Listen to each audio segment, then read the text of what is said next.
अजरक फटको पहचान आहे सिंध जी। टोपी अजरक फटको पहचान आहे सिंध जी। खुशहाल पैरं दी सदा ही सिंधड़ी सोहारी। खुशहाल पैरं दी सदा ही सिंधड़ी सोहारी।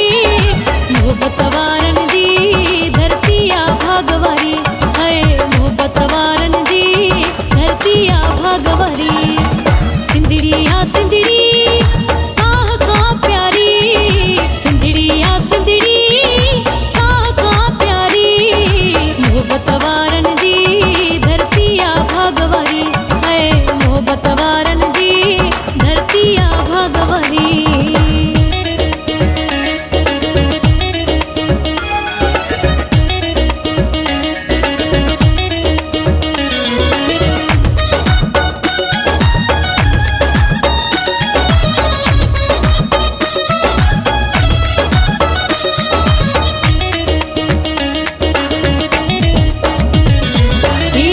सिंध अमर जो हाजान असांजी आहे।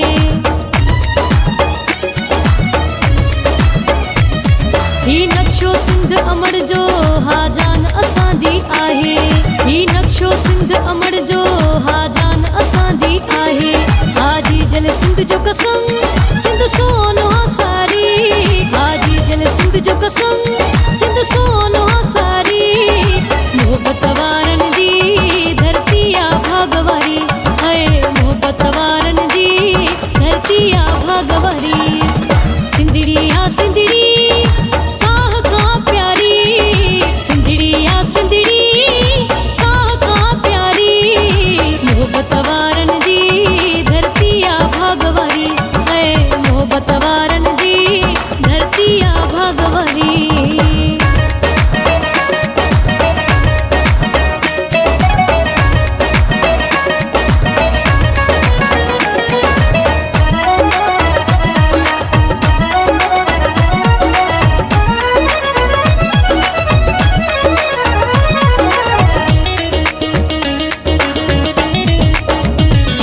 शफीक शानी सिंध लये पियो गीत हमेशा लिखंदो।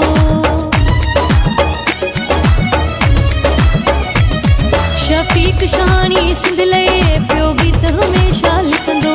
शफीक शानी सिंध